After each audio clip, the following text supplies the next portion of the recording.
তাহলে তুমি কি ভাবছো? ফার্দারমোর, পয়েন্ট আউট, সো এই ওয়ার্ড গুলো তো ব্যবহার হয়, কিন্তু এই ওয়ার্ড গুলো কোথায় ব্যবহার হয় আমাকে বলতে পারবে কি? এই ওয়ার্ড গুলো কোথায় ব্যবহার হয় এবং কিভাবে এই ওয়ার্ড গুলোকে ব্যবহার করতে হবে? To know that you have to watch this video till and.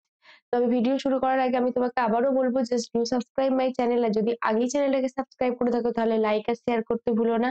আর যদি তুমি ফেসবুকে আমার ভিডিওটা দেখো তাহলে কিন্তু ফলো করতে ভুলো না।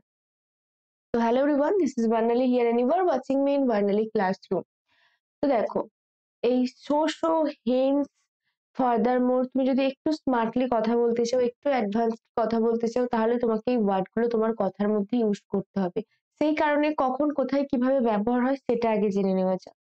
তো চলো শুরু করা যাক। তো লেটস গেট স্টার্টেড। ফার্স্ট কি রয়েছে? ফার্স্ট দেখো এখানে রয়েছে সোশো।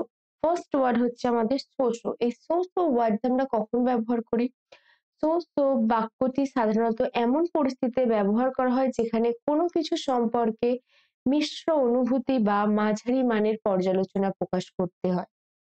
মানে তোমার এমন একটা অনুভূতি যেটা হয়তো খুব খারাপও নয়, খুব ভালোও নয়, এই মাঝারি মানের পর্যালোচনা করার জন্য এই বাক্যটি ব্যবহার করা হয়। বাক্য ব্যবহার করা হয়। তো এটা দিয়ে একটা এক্সাম্পল আমরা দেখি। ফার্স্ট এক্সাম্পলটা দেখো, এখানে দেখা যাচ্ছে এমনও নয়, আবার খুব যে খারাপ হয়েছে এমনও নয়, মানে চলে যাবে, যেটাকে অ্যাকচুয়ালি বাংলায় বলবো আমরা চলে যাবে। তো সেইটাকে আমরা বলবো his performance was so so. Next, I feel so so about it, মানে এইটা সম্পর্কে আমার খুব একটা ভালো কিছু লাগছে না। আর এটা যে খারাপ সেটা বলবো না, এটা আমার মানে এটা নিয়ে আমার যেটা অনুভূতি সেটা হচ্ছে মাঝারি একটা মিডিয়াম একটা অনুভূতি। তো সো বা আমি এটা বলতে পারি যে নাও দ্য ওয়েদার ইজ সো, মানে এখন ওয়েদারটাও মানে মিডিয়াম রয়েছে, খুব ঠান্ডাও নয় খুব গরমও নয়। তো সেই ক্ষেত্রে আমরা সো ব্যবহার করতে পারি, যেখানে হচ্ছে আমরা মানে একটা মিশ্র অনুভূতি বোঝাই, যেটাকে খুব এক্সট্রিম লেভেলে ভালোও বলবো না বা এক্সট্রিম লেভেলে খারাপও বলবো না। তো সেটাকে আমরা কি বলবো? সো। তো নেক্সট কি ওয়ার্ড রয়েছে? নেক্সট ওয়ার্ড হচ্ছে আমাদের হেন। তো হেন শব্দটি সাধারণত কারণ বা পরিণতি বোঝাতে ব্যবহার করা হয়। এটি প্রধানত দুটি বাক্যাংশের মধ্যে যুক্তি প্রদর্শনের জন্য ব্যবহৃত হয়। তো এটা কি হয়, ধরো দুটো সেন্টেন্স রয়েছে, দুটো বাক্য রয়েছে, সেই বাক্যের মধ্যে যুক্তি প্রদর্শনের ক্ষেত্রেও ব্যবহার হয় এবং নর্মালি এটা হচ্ছে কোনো কারণ বা এর ফলাফল কি হতে চলেছে, পরিণতি কি হতে চলেছে, রেজাল্ট কি হতে চলেছে সেটা বোঝাতে ব্যবহার করা হয়। তো এক্সাম্পল গুলো দেখো। ফার্স্ট এক্সাম্পল হচ্ছে C was tired hence the nap, মানে যে যখন ক্লান্ত তাহলে তাকে একটু ঘুমিয়ে নিতে বলা হচ্ছে। সো ন্যাপ মানে হচ্ছে ছোট একটা ঘুম। So she was tired hence the nap. Next example হচ্ছে the store closed hence no purchase, তাহলে দোকান বন্ধ, তাহলে তার ফলাফল কি হতে চলেছে? দোকান যখন বন্ধ তাহলে অবশ্যই কোনো কিছু কেনা যাবে না, কোনো কিছু কিনতে পারবে না, তার ফলাফল বা রেজাল্ট হচ্ছে স্টোর বন্ধ, সেই কারণে কোনো কিছু কেনা যাবে না। So the store close hence no purchase. Next, he was late hence the run, মানে সে দেরি হয়ে গেছে তাহলে এবার এখন তাড়াহুড়ো করে ছোট দৌড়াও। মানে হি ওয়াজ লেট মানে তার যেহেতু দেরি হয়ে গেছে, মানে ধরো তোমার একটা ট্রেনের টাইম রয়েছে, তো তুমি যখন দেরি করে বাড়ি থেকে বেরো কি করো? তখন অবশ্যই তোমাকে দৌড়ে যেতে হয়। তো সেই ক্ষেত্রে আমরা বলবো যে he was late hence the run.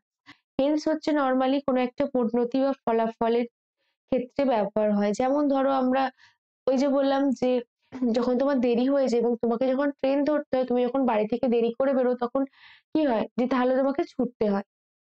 তাহলে হেন্স এখানে আমরা ব্যবহার করতে পারি, কারণ তোমার দেরি করার কারণে তার ফলাফল হিসেবে তোমাকে দৌড়ে যেতে হচ্ছে। তো হেন্স হচ্ছে নরমালি কোনো পরিণতি বা দুটো বাক্যাংশের মধ্যে যুক্তি প্রদর্শন করার ক্ষেত্রে আমরা ব্যবহার করি। নেক্সট ওয়ার্ড হচ্ছে ফার্দারমোর। ফার্দারমোর কখন ব্যবহার হয়? ফার্দারমোর শব্দটি সাধারণত অতিরিক্ত তথ্য বা আরো তথ্য যোগ করার জন্য ব্যবহৃত হয়। এটি পূর্ববর্তী বাক্যের সঙ্গে সম্পর্কিত আরো তথ্য প্রদানের জন্য ব্যবহার করা হয়ে থাকে। ফার্দারমোর নরমালি মানে তোমার কাছে যে তথ্য রয়েছে সেই তার বাইরে আরো তথ্য তার সঙ্গে অ্যাড করার ক্ষেত্রে ব্যবহার হয়, বা আগের বাক্যে তোমাকে যে তথ্য দেওয়া হয়েছে সেই তথ্যটার সঙ্গে আরো কিছু তথ্য অ্যাড করা হচ্ছে, সংযোজন করা হচ্ছে, সেই ক্ষেত্রে ব্যবহার হচ্ছে। এক্সাম্পল দিলে বুঝতে পারবে। It was raining, furthermore it was cold. মানে একে তো বৃষ্টি হচ্ছে, মানে একে বৃষ্টি হচ্ছিল, তার সঙ্গে প্রচন্ড ঠান্ডা ছিল, মানে তার উপরেও। মানে আমরা বলি না যে একে তো এরকম মানে ধরো কারোর মানে বলি না যে মরার ওপর খাড়ার ঘা, তো কি হয় তখন সেই ক্ষেত্রে মানে কোনো একটা কন্ডিশন রয়েছে তার উপরে আরো খারাপ কিছু হলো। তো ইট was raining, furthermore it was cold. মানে একে এটা বৃষ্টি হচ্ছিল, তারপরে আরো ঠান্ডাও ছিল। নেক্সট দেখো, she is kind, furthermore she is smart. মানে সে দয়ালু, কিন্তু তার সাথে সাথে সে স্মার্টও, মানে সে বুদ্ধিমতীও। সে দয়ালু, তার সাথে সে বুদ্ধিমতী। So she is kind, furthermore she is smart. Next, the project is complete, furthermore it's on budget. মানে প্রজেক্টটা কমপ্লিট হয়ে গেছে, তার সাথে সাথে এটা হচ্ছে আমাদের যে বাজেট ছিল তার মধ্যেই রয়েছে। তো ফার্দারমোর মানে হচ্ছে কোনো কিছু সম্পর্কে আরো তথ্য অ্যাড করা হলে সেই ক্ষেত্রে আমরা ফার্দারমোর ব্যবহার করতে পারি। নেক্সট হচ্ছে পয়েন্ট আউট। পয়েন্ট আউট সাধারণত ব্যবহৃত হয় যখন আপনি অন্য কাউকে কিছু নির্দিষ্ট কিছু দেখাতে বা উল্লেখ করতে চান।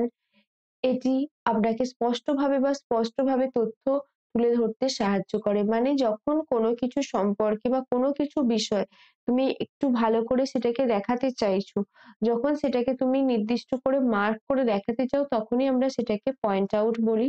For example, I want to point out a mistake in your report. মানে রিপোর্টের মধ্যে কোনো একটা ভুল রয়েছে, সেটাকে আমরা তুলে ধরতে চাইছি। পয়েন্ট আউট এর অ্যাকচুয়ালি বাংলা মানে আমরা এটা বলতে পারি তুলে ধরা। So I want to point out a mistake in your report. মানে তোমার যে রিপোর্টটা করেছো তার মধ্যে একটা ভুল রয়েছে, তো সেটা আমি জাস্ট দেখাতে চাইছি। She pointed out the beautiful view from the window. মানে সে দেখিয়েছিল তার জানলা দিয়ে একটা দারুণ সুন্দর দৃশ্য। তো দারুণ সুন্দর যে দৃশ্য ছিল, যে ভিউটা ছিল, সেটা সে তুলে ধরেছিল, সেটা সে দেখিয়েছিল। Next, he pointed out that the data was incorrect. মানে সে এটা জানিয়েছিল, সে এটা দেখিয়েছিল যে যে ডেটাটা ছিল সেই ডেটাটা ছিল ভুল, মানে তথ্যটা ভুল ছিল। তাহলে যখন কোনো কিছু সম্পর্কে তুলে ধরা হয়, কোনো কিছু সম্পর্কে পার্টিকুলার কোনো কিছু চোখে আঙুল দিয়ে দেখিয়ে দেওয়া হয়, বা বিশেষ করে সেই জিনিসটাকে আরো একটু স্পেসিফিক্যালি জোর দিয়ে দেখানো হয়, সেটাকে আমরা বলবো পয়েন্ট আউট। আমরা আজকে কি কি ওয়ার্ড শিখলাম? একটা হচ্ছে হেন, ফার্দারমোর, সো সো, পয়েন্ট আউট। এই ওয়ার্ড গুলোকে তুমি ব্যবহার করো আরো বেশি যখন কথা বলবে। আর আমি তোমাকে কয়েকটা এক্সাম্পল দিয়ে দিয়েছি, এই এক্সাম্পল গুলো ছাড়াও অন্য ক্ষেত্রে ব্যবহার করার চেষ্টা করো। তাহলে পরেই দেখবে এই ওয়ার্ড গুলো তোমার কাছে নর্মাল হয়ে গেছে। তো তোমার ভিডিওটা কেমন লাগলো just let me know in my comment section. আর যদি ভিডিওটা ভালো লেগে থাকে তাহলে অবশ্যই লাইক আর শেয়ার করতে ভুলো না। তার আগে অবশ্যই আমার চ্যানেলটাকে সাবস্ক্রাইব করতে ভুলো না। যদি ফেসবুকে ভিডিওটা দেখো তাহলে কিন্তু ফলো করতে ভুলো না।